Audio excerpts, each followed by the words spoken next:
there. We are looking here at breaking news. It is a live look at Washington, D.C. The White House is ordering federal agencies to start implementing shutdown plans. A government shutdown is inevitable at this point, with both sides unwilling to budge before tonight's midnight deadline.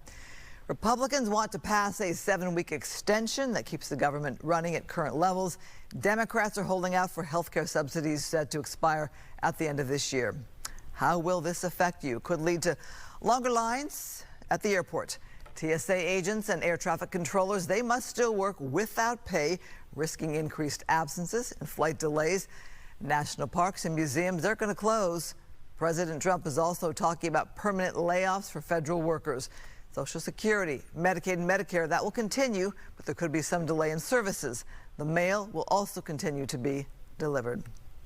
We are watching that story big time. Chief Meteorologist Adam Kruger with our Tuesday weather. Had to check there for a second. Tuesday. I know sometimes it's Tuesday, Wednesday, it's like middle of the week. It's all kind of mixed up. I mix them up a lot. I know it's Tuesday just because I know the Dodgers are starting on Tuesday. I've been looking forward to this day for a while.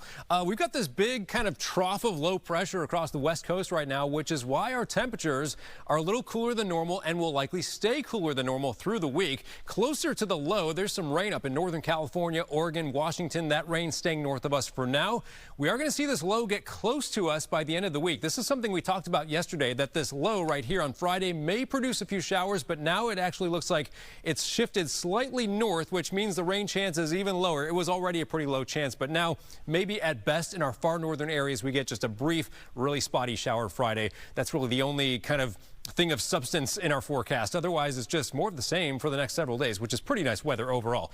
Temperatures overnight tonight, you see the lows are mostly between like 60 and 65 degrees for most locations. Of course, there's some exceptions, a lot of 50s across the desert. Notice Big Bear dropping down to the 30s, and then your highs for tomorrow will be a lot like what we saw today, which means 90s out towards Palm Springs. That's our hot spot.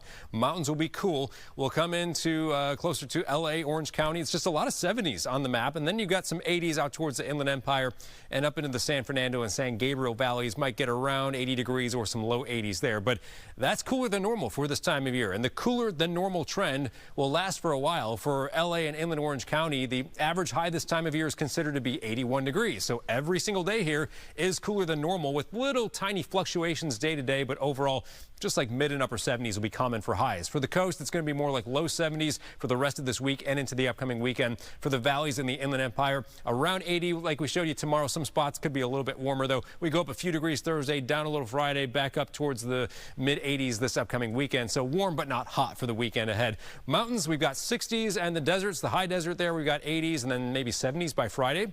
And finally, the low desert, it'll be warm, but no 100s. 90s coming down to around 90 for the weekend. Christine?